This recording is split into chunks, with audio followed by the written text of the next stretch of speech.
The screen showed a weak signal. It blinked slowly like a dying heartbeat. Captain Jiwoo sat in her chair and watched it pulse again and again. She had been exploring space for 20 years, but something about this signal made her stomach tight. "How long has it been sending?" she asked. Daehyun looked up from his station. His fingers moved across the controls. "Maybe 2 months. The signal is very weak now. Someone needs help out there." Jiwoo stood up and walked closer to the screen. The signal came from far away, from a moon near a star called Atara. She knew that area. It belonged to the Karathi people. They were strong warriors who protected their space carefully. "Has anyone answered?" Jiwoo already knew what Daehyun would say. "No one. The signal goes out on all the emergency channels. Everyone can hear it, but nobody answered." The words hung in the air like smoke. Jiwoo felt anger rising in her chest. The rules were clear. When someone sent a distress signal, you had to help. Every species in the Galactic Assembly promised to follow this rule. It was the most important law they had. But here was proof that someone was dying, and nobody cared enough to help. Hansol spoke from her station. She was young, but very good at her job. "Captain, I checked everything. The signal has been calling for help for 60 days. Not one ship has gone to check. Not one message has been sent back. 60 days. Jiwoo thought about what that meant. 60 days of waiting. 60 days of hoping someone would come. 60 days of watching your food run out, your air get thin, your friends die one by one. What kind of people sent it?" Jiwoo asked. Daehyun pulled up information on his screen. "Velans. They have a mining colony on the moon. About 2,000 people live there. Or lived there." Jiwoo remembered learning about Velans at the academy. They were gentle people who looked a bit like deer from Earth. They were smart and kind. They built amazing things but were not strong fighters. Their homeworld was very far away. Too far to send help quickly. "That moon is in Karathi space," Yunseo said quietly. Everyone turned to look at her. The Karathi claimed that whole area. Jiwoo understood what that meant. The Karathi were proud and dangerous. They did not like other ships coming into their space without permission. Starting a fight with them would be very bad. Earth was still new to the galaxy. Humans had only been traveling in space for 40 years. They were trying to make friends, not enemies. But 2,000 people were dying. "The Karathi have had 2 months to help," Jiwoo said. Her voice was hard and cold. "They either cannot help or will not help. Either way, those people need someone." Hansol looked worried. "Captain, maybe we should ask Earth Command first. This could cause big problems." "That will take 3 weeks. The message has to travel all the way to Earth. Then we have to wait 3 more weeks for them to answer. 6 weeks total." Jiwoo shook her head. "Those miners will be dead by then." "All of them." Sungmin walked over to her. He was her second in command, and he usually told her to be careful. "The Karathi will be very angry if we cross into their space. Then they should have answered the call themselves." Jiwoo looked into his eyes. "We are not going to fight anyone. We are just following the treaty. We are helping people who need help. If the Galactic Assembly has a problem with that, they can explain why they let 2,000 people die." Sungmin stared at her for a long moment. Then he nodded. "Okay, I agree. I will tell medical to get ready. We might find hurt people. I will tell engineering to check everything. We might need to move fast." Jiwoo felt the ship's engines getting stronger. They made a low rumbling sound that she could feel in her bones. The Horizon's Edge was not a warship. It was made for science and research, but it was fast and her crew was very good at their jobs. She thought about all the other ships that must have seen this signal. Big warships, fast scouts, cargo ships, passenger ships. Hundreds of ships must have heard the call for help. But they all kept going. They all pretended not to hear. Why? Were they scared of the Karathi? Did they just not care about Velans? Or was it easier to pretend the problem did not exist? Jiwoo had joined Earth's space program because she wanted to explore. She wanted to meet new people and see amazing things. She wanted to be part of something bigger than herself. The Galactic Assembly seemed like a wonderful thing. All these different species working together, helping each other, following fair rules. But now she was learning that the rules only mattered when someone enforced them. And right now nobody wanted to enforce them. "Captain," Daehyun said. "Course is set. We can reach the Atara system in 3 weeks if we push the engines hard." 3 weeks. Jiwoo hoped some of the miners were still alive. She hoped they had not given up yet. "Do it, maximum speed. Tell everyone to hold on tight." The ship turned and jumped into faster-than-light travel. Space twisted and bent around them as they raced toward the distant moon. Jiwoo sat back in her chair and closed her eyes for a moment. She thought about the Velen miners. She imagined them huddled in dark tunnels, cold and hungry. She imagined parents holding their children, trying to stay brave. She imagined them looking at their communication equipment, praying for an answer that never came. "We are coming," she whispered. "Just hold on a little longer." Sungmin sat down next to her. "You know this is going to change things, right? Earth Command will not be happy. The Karathi will be angry. The Assembly will complain." "Good," Jiwoo said. "Maybe they need someone to shake things up. Maybe they forgot what they are supposed to be. And what is that? Better than this. Better than letting people die because it is inconvenient to help them." The ship flew through the darkness between stars. Jiwoo knew they might be too late. The signal had been going for so long. But she also knew that trying was important. Even if they only saved one person, it would matter. Because that person would know that someone heard them. Someone cared enough to come. That was what being human meant to Jiwoo. It meant answering when someone called for help. It meant doing the right thing even when it was hard. Even when it was dangerous. Even when everyone else said to look away. The horizon's edge raced onward through the black ocean of space, carrying hope to people who had almost run out of it. Behind them, Earth continued its slow turn in the darkness. Ahead of them, strangers waited in the cold and the dark, but not for much longer. Because Earth was listening now, and humans always came when someone needed help. That was just who they were. The horizon's edge dropped out of faster-than-light travel at the edge of the system. Jiwoo felt something was wrong immediately. The distress signal was still sending, but it was so weak now. It reminded her of someone taking their last breaths. "Scanning the moon now," Daehyun said. His voice was tight with worry. "Captain, I'm finding energy readings, big ones.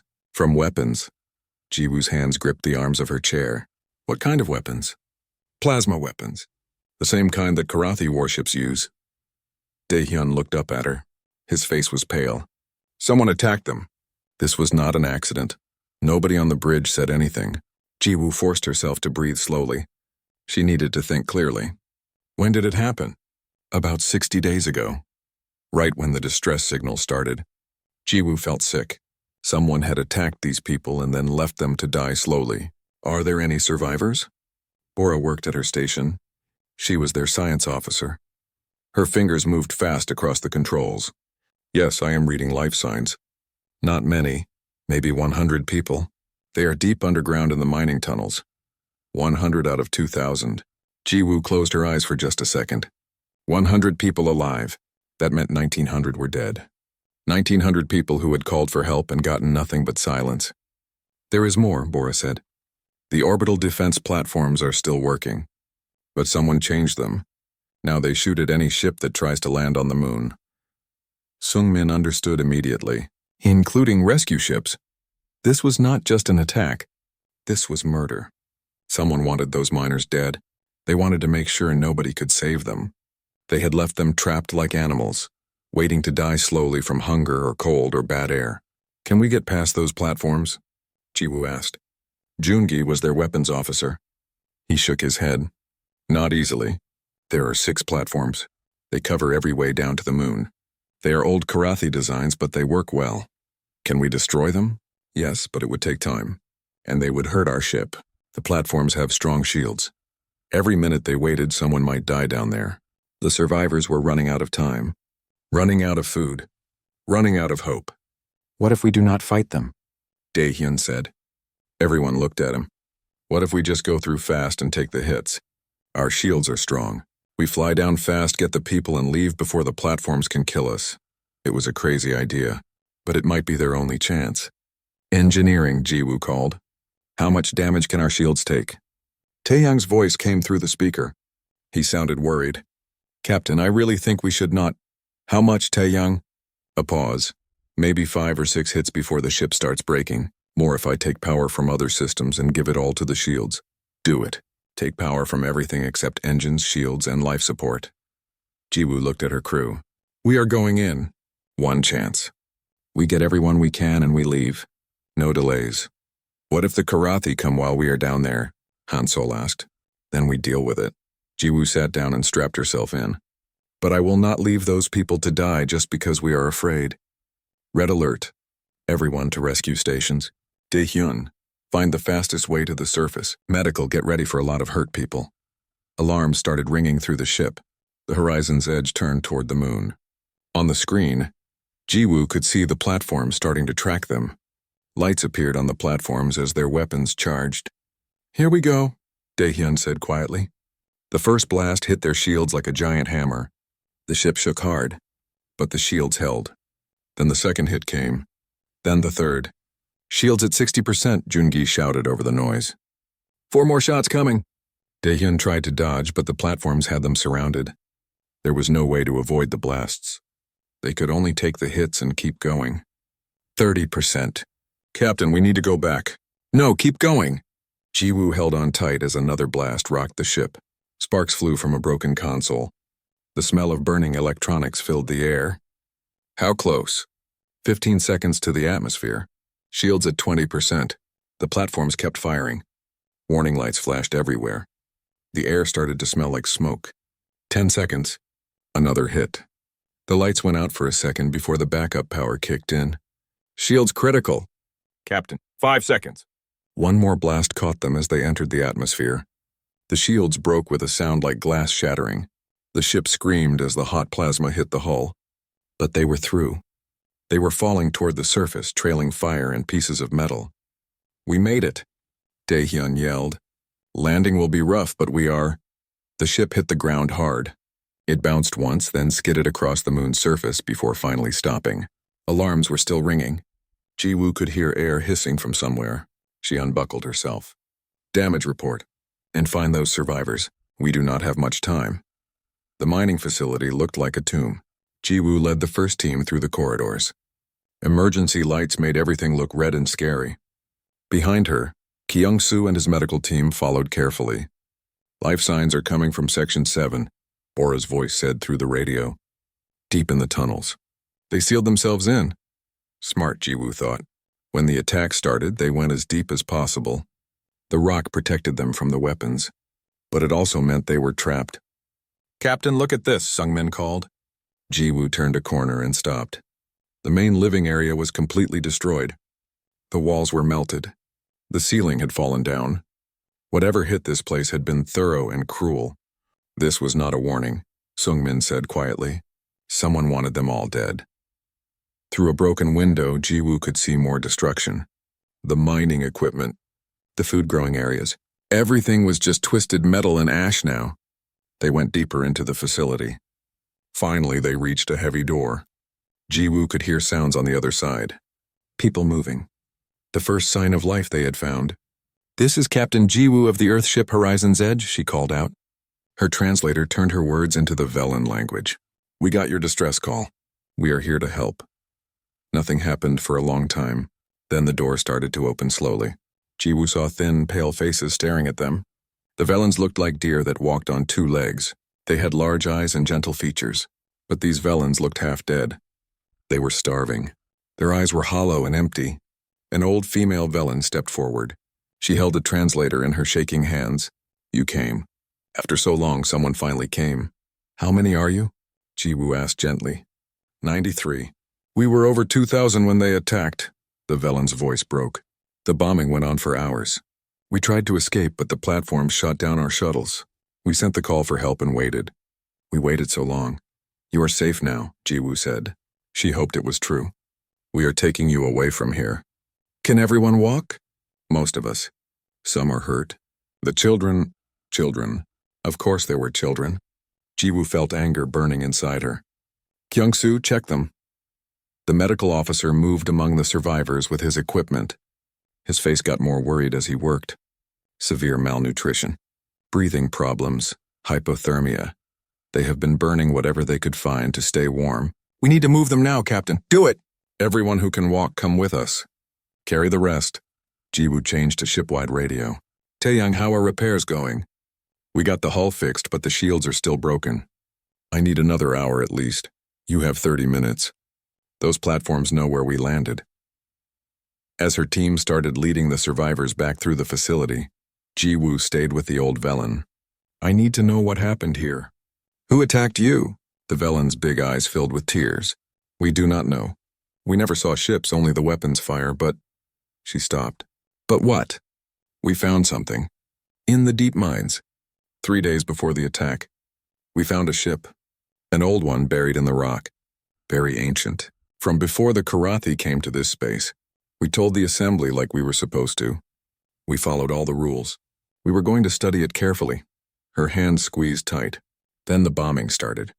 They wanted to destroy it. And us? Jiwoo felt cold inside. Where is this ship now?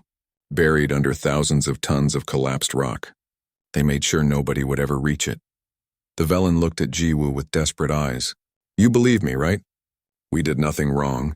We followed the rules, but they killed us anyway. I believe you, Jiwoo said. And she did. Captain, Sungmin's voice came through urgently. We have ships entering the system. Big ones, Karathi warships. They will be here in 20 minutes. They were out of time. Everyone move, run.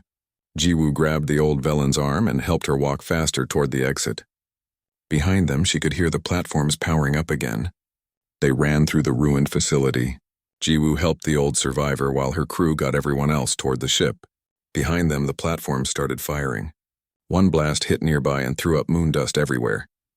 They reached the ship just as the first Karathi warship appeared in the sky. It was huge and covered with weapons. The loading ramp was still closing as Jiwoo dove through. Go, go, go! She shouted. The horizon's edge lifted off with its engines screaming. More plasma blasts flew past them. Taeyang was yelling about the reactor over the radio. Karathi ships are close, Jungi warned. They are calling us. The Galactic Assembly Chamber was enormous. Jiwoo had never seen anything like it on Earth.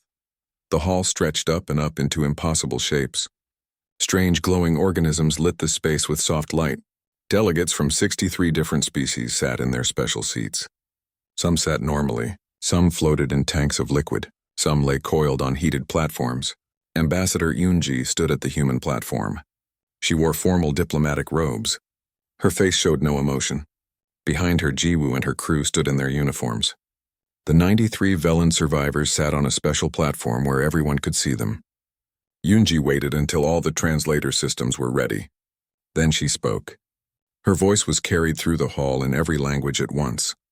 Honored delegates, we are here today to talk about a serious breaking of assembly law. For 72 days, a distress beacon from a Velen mining colony called for help on universal emergency channels.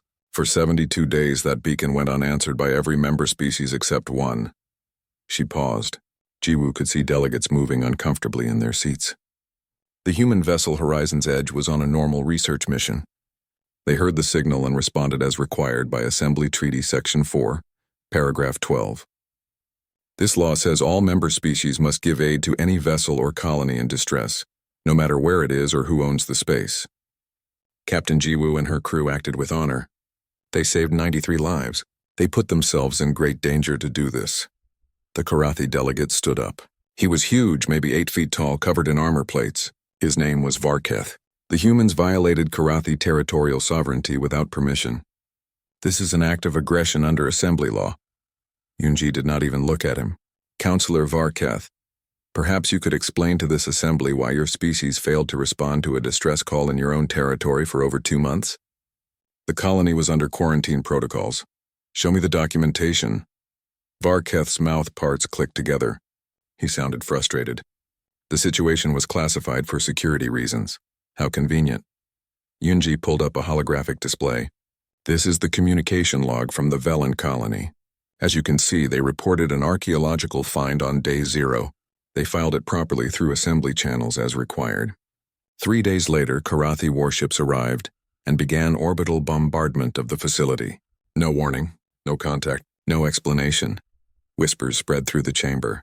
Several delegates leaned forward, suddenly interested. The Velens discovered something, Yoonji continued. A ship buried in the rock. An ancient vessel that existed before Karathi claims to that space. Rather than investigate properly, your people tried to destroy the evidence and everyone who had seen it. When the survivors sent out a distress call, you programmed the orbital platforms to shoot down any rescue ships. Those are serious accusations, Varketh growled. Do you have proof? Jiwoo stepped forward. We have the testimony of 93 survivors. We have sensor logs from the orbital platforms showing they had been reprogrammed to target rescue ships. And we have this. She turned on her datapad. The holographic display changed to show scans from the moon's surface. Even buried and destroyed, the outline of something huge was visible. Something that was definitely not natural. That ship is at least 50,000 years old, Jiwoo said. Maybe older. It existed before Karathi territorial claims. It existed before the Karathi species even went to space. It raises uncomfortable questions about who was in that space first.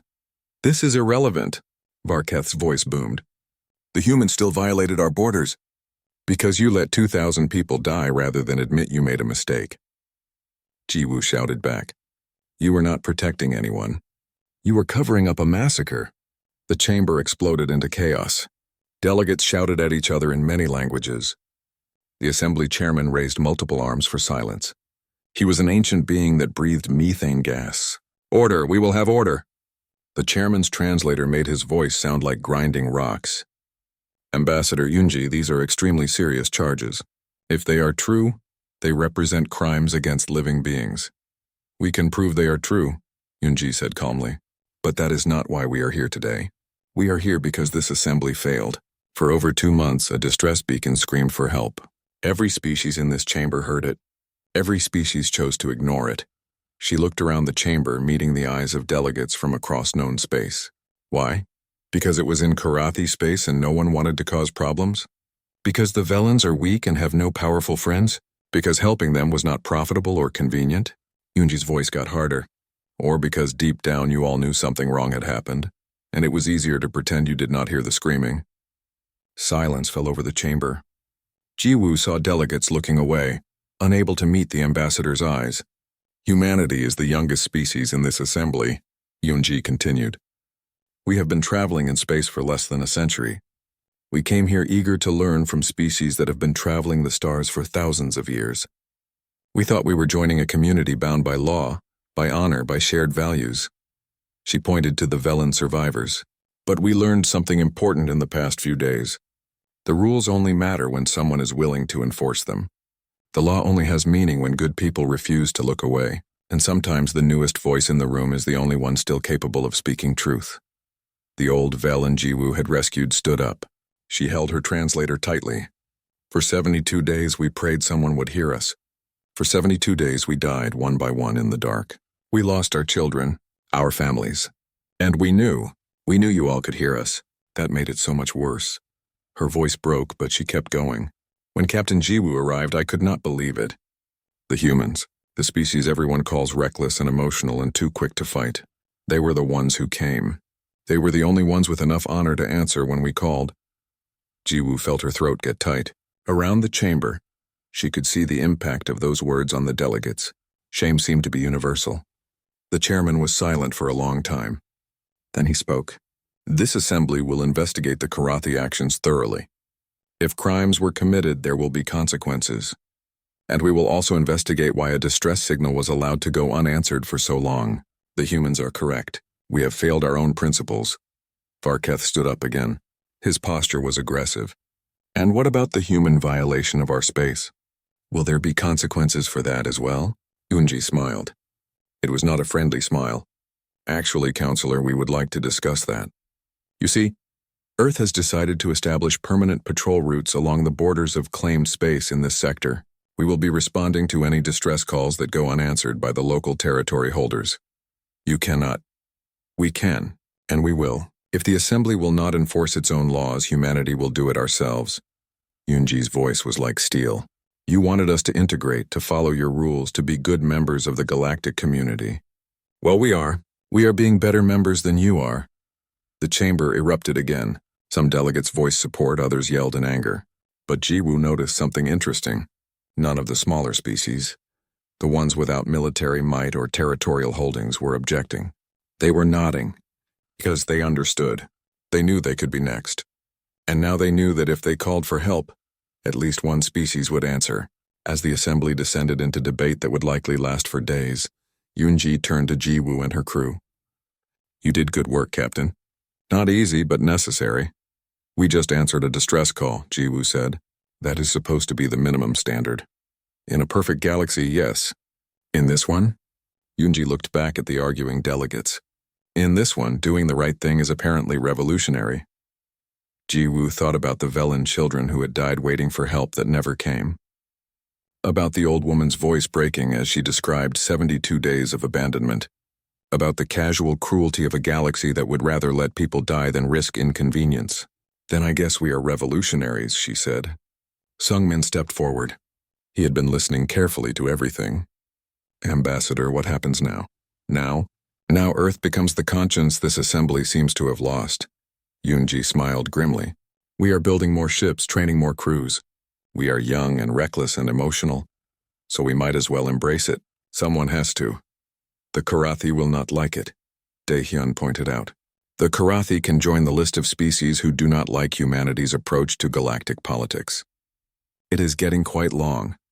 Yunji straightened her robes. Come on, we have a lot of work ahead of us. As they left the chamber, Jiwoo looked back one last time. The 93 Velen survivors were being surrounded by delegations from smaller species. All of them were asking questions. All of them were suddenly interested in this precedent humanity had set. A precedent that said simply, when someone calls for help, you answer. No matter what. Jiwoo felt something change in that moment. They had come to the assembly asking for permission to do the right thing. But they were leaving having shown everyone else what the right thing looked like. And maybe, just maybe, some of those other species would remember what it felt like to care. 3 months had passed since the assembly hearing. Jiwoo stood in the human delegation building on the assembly station and watched the news feeds. What had started as one rescue mission was turning into something much bigger. Another species just signed the Mutual Aid Compact, Yunji said, walking into the room. She looked tired but satisfied. That makes 21 now. 21 species. Jiwoo could hardly believe it. The compact was simple. Member species promised to respond to distress calls regardless of territorial boundaries. They promised to enforce the law that the assembly had forgotten. And they promised to hold each other accountable. Which species? Jiwoo asked. The Tanith. Small species from the Outer Rim. They were attacked by pirates 2 years ago and sent out a distress call. Nobody came. They lost an entire colony. Yunji sat down heavily. Now they want to make sure it never happens to anyone else. Jiwoo understood. Every species that signed the compact had a story. The Velens were not the only ones the galaxy had abandoned. They were just the first ones humanity had heard. How is the Karathi investigation going? Sungmin asked. He had been reading reports all morning. Yunji's expression darkened, slowly. The assembly found evidence of wrongdoing, but the Karathi have powerful friends. Varketh was removed from his position and they paid a fine. But nobody is going to prison. Nobody is being held truly accountable. A fine, Jiwoo said bitterly. 2,000 lives are worth a fine. Welcome to galactic politics. Yunji stood and walked to the window. Outside, dozens of ships moved through space around the station. But something interesting is happening. Several Karathi military officers resigned in protest. They said the attack violated their honor code. They said their leaders brought shame to their people. That was surprising. The Karathi were proud warriors. Honor meant everything to them. 3 of those officers have asked for asylum on Earth, Yunji continued. They want to join the mutual aid fleet. They want to help enforce the compact. Jiwoo raised her eyebrows. Karathi warriors working with humans? Strange times make strange allies, Yunji smiled slightly. The galaxy is changing, Captain. Your actions started something. The question is, where does it lead? Over the next few weeks, Jiwoo watched as more and more species joined the compact. Small species mostly. The ones without large militaries or powerful friends. But also a few surprises. The Aldrani, an ancient species known for their scholars and philosophers, signed on. So did the Mexith, fierce traders who controlled major shipping routes. Earth provided the military backbone for the compact. Human ships patrolled the borders between territories. Human captains responded to distress calls. It was expensive and dangerous work, but Earth's government had committed to it fully. Why are we doing this? Daehyun asked one day. They were back on the horizon's edge, which had been fully repaired and upgraded. Why is Earth spending so much money and risking so many lives for species we barely know? Jiwoo thought about the question carefully. Because someone has to. Because we remember what it was like to be new and small and vulnerable. Because we believe the rules should mean something. Because it is the right thing to do, Sungmin added simply, even if it makes us enemies. Daehyun asked. Especially then, Jiwoo said. Doing the right thing when it is easy does not count for much. It is when it is hard that it matters. The Horizon's Edge was no longer just a research vessel. She now carried upgraded weapons, better shields, and a dedicated rescue team. She was part of the Mutual Aid Fleet, officially tasked with responding to emergencies across known space. Their first mission under the new mandate came quickly. A distress call from a cargo ship in disputed territory. The ship had suffered engine failure and was drifting toward a star. They had 12 hours before they would be pulled into the star's gravity well and destroyed. The cargo ship belonged to the Frelan species. The Frelans were insect-like beings known for their trade networks. They were not part of the Compact, but the Compact responded to all distress calls, not just members. The Frelan government says they cannot reach the ship in time, Hansol reported. They are asking if we can help. Can we make it? Jiwoo asked. Daehyun checked the distances. Barely. We would need to push the engines hard, and the disputed territory is claimed by both the Karathi and the Vexil. Either species might object to us being there. Have either of them responded to the distress call? Jiwoo asked. No. Then we are going. Set course, maximum speed. They arrived with 3 hours to spare. The cargo ship was tumbling slowly, its engines dead. Jiwoo could see scorch marks on the hull from whatever had damaged it. The 6 crew members were huddled in the command center, their life support failing. We do not have time for a traditional rescue, Taeyang said over the comm. We need to get in close and use transport beams. Transport beams were risky. They scrambled your atoms and reassembled them somewhere else. If anything went wrong during the process, you could end up dead or worse. But they were fast. Do it, Jiwoo ordered. One by one, the Frelan crew members materialized on the Horizon's Edge. They looked terrified. The last one to arrive was the captain, a female Frelan named Shilthar. She stood on many legs, her antenna twitching. You came, she said through her translator. The humans came. I did not think anyone would. We heard you, Jiwoo said simply. That is what we do. The Frelan captain's compound eyes glistened. My government said to wait. They said someone local would respond. But nobody did. We were going to die. But you did not, Sungmin said. You are safe now. The rescue made news across the galaxy. A human ship crossing into disputed territory to save Frelan traders. The Karathi complained. The Vexil complained. But neither species could argue with the result. 6 lives had been saved, and 3 days later, the Frelan government signed the Mutual Aid Compact. That makes 22, Yoonji told Jiwoo during their regular communication. And Captain, something else happened. 8 more species have asked for information about joining. They are watching what we do. They are starting to believe things can change. Jiwoo felt a warm feeling in her chest. Hope. That was what they were spreading. Not just rescue and aid, but hope. Hope that someone was listening. Hope that the rules meant something. Hope that you did not have to be strong or powerful to matter. We are getting more mission requests than we can handle, Yoonji continued. Earth is building 4 new ships for the Mutual Aid Fleet. They will be ready in 6 months. Can the Horizon's Edge hold things together until then? We will do our best, Jiwoo promised. And they did. Over the next months, the Horizon's Edge responded to 17 distress calls. They saved a scientific outpost from a reactor meltdown. They rescued miners trapped by a cave-in. They delivered medical supplies to a colony suffering from a plague. They escorted refugee ships through dangerous space. Not every mission went smoothly. Twice they were threatened by local military forces. Once they had to fight off pirates who were attacking a medical ship. The Horizon's Edge took damage. Crew members got hurt, but nobody died. And every mission ended with people saved who would have been lost otherwise. The galaxy was watching. I am getting reports from our intelligence services, Yoonji said during one briefing. Other species are starting to emulate the Compact. The Eldrani have begun their own patrol routes. The Mexith are organizing rescue squadrons. Even some of the larger species are talking about reform. What about the Korathi? Jiwoo asked. Interesting development there. A faction within Karathi society is pushing for cultural change. They say the attack on the Velans violated their warrior honor code. They want their species to return to their traditional values of protecting the weak, not exploiting them. Jiwoo thought about the Karathi officers who had requested asylum. Do they have a chance? Maybe the Karathi respect strength. By showing that humanity will enforce the rules, we have earned their respect. Some of them, at least. Yunji paused. Captain, I want you to know something. What you did on that moon 3 months ago changed things. You reminded the galaxy what it was supposed to be. That matters more than you know. After the communication ended, Jiwoo stood on the bridge and looked out at the stars. Somewhere out there, someone might be in trouble right now. Someone might be sending a distress call, hoping someone would hear.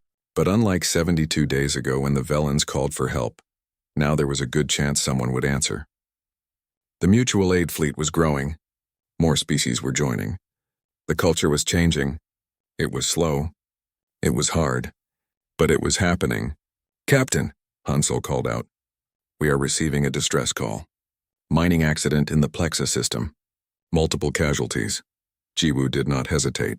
Set course. Maximum speed. Tell them we are coming. Because that was what they did now. That was what humans had taught the galaxy to do again. When someone called for help, you answered. Every single time. 6 months after the Velan rescue, Jiwoo stood on the bridge of the horizon's edge and watched Earth appear on the view screen. The planet looked beautiful as always. Blue oceans and green continents. White clouds drifting across the surface. Home. Docking control says we are cleared for Bay 7, Daehyun reported. We should dock in 30 minutes. The ship looked different now. The battle damage from their run through the Karathi platforms had been repaired, but the scars were still visible. Earth Space Corps wanted those scars to remain. They were a reminder. A symbol of what it cost to do the right thing. The horizon's edge also carried better shields now. Stronger weapons. More powerful engines. She was still a research ship at heart, but now she could protect herself. The galaxy was a dangerous place for those who stood up for what was right. Captain, we have an incoming message from Earth Command, Hansol said. Priority signal. Jiwoo nodded. Put it on screen. Admiral Hyan-Soo appeared. He was old and experienced, with a face that showed many years of hard decisions. Captain Jiwoo, welcome home. Permission to dock is granted. Thank you, Admiral. Before you land, I wanted to give you some news. The Assembly investigation finished 3 weeks ago. They found the Karathi guilty of crimes against sentient beings. Varketh was removed from his position. The Karathi government paid a large fine. But nobody is going to prison, Jiwoo said. It was not a question. The Admiral's expression was grim. No, the Karathi have too much political power. But it is something. It is acknowledgement that what they did was wrong. Jiwoo felt bitter disappointment, but also understanding.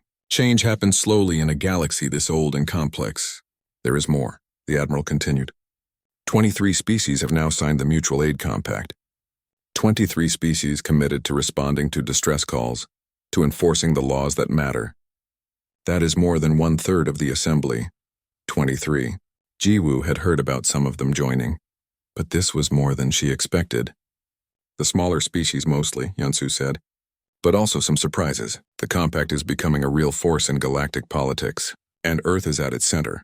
What does that mean for us? Sungmin asked.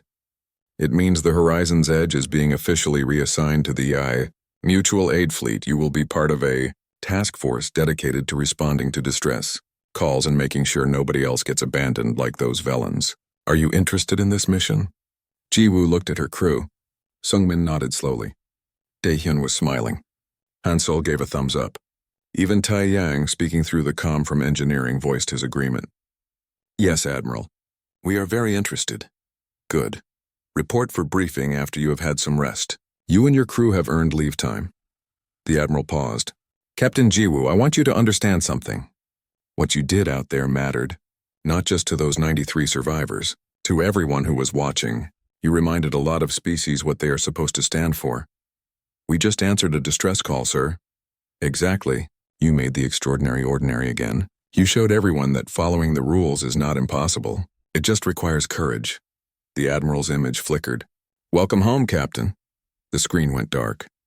Jiwoo sat back in her chair and breathed slowly. Through the viewport, she could see dozens of other ships in Earth orbit. Some were from Earth, but others carried the markings of species that had signed the compact. A small fleet, but growing every day. Captain, incoming transmission, Hansol said. She sounded surprised. It is from the Velan transport ship. Jiwoo felt her heart skip.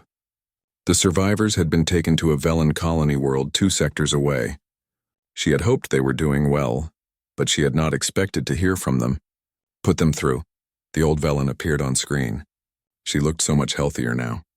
Her eyes were bright. Her movements were smooth and confident. Behind her, Jiwoo could see other Velens, including children who waved at the camera with joy. "Captain Jiwoo, we heard you were returning to Earth. We wanted to speak with you." "You do not need to thank us again," Jiwoo said gently. "Seeing you healthy is thanks enough. Thank you is not why I called." The Velen smiled. It was a beautiful expression. Before the attack, our children used to ask about the other species in the galaxy. They wanted to know who to admire, who represented the best of what we could be. She paused, her eyes shimmering with emotion. We used to tell them about the ancient species, the founding members of the Assembly, the wise and powerful ones who had been traveling the stars for thousands of years. But now we tell them about humans, the young species who taught an old galaxy how to care again. Jiwoo felt tears in her eyes. Behind her, she heard several crew members crying quietly. "You are giving us too much credit," Jiwoo managed to say. "We just did what anyone should do. But nobody else did. You risked everything for people you had never met, for a species you barely knew. If that is not special, then nothing is." The Velen's voice was strong and sure. "Live well, Captain. And know that you changed us. You changed all of us." The transmission ended. Jiwoo stared at the blank screen, unable to speak. She felt Sungmin's hand on her shoulder. "You okay, Captain?" "Yes," she wiped her eyes. "Yes, it is just overwhelming sometimes. We started something big. We did." Sungmin looked at the ships in orbit around Earth. "The question is, where does it end?" Jiwoo thought about the Velen Elder's words, about a galaxy that had forgotten how to care, learning compassion again from the species everyone thought was too young and too emotional to matter. "It does not end," she said. "It spreads.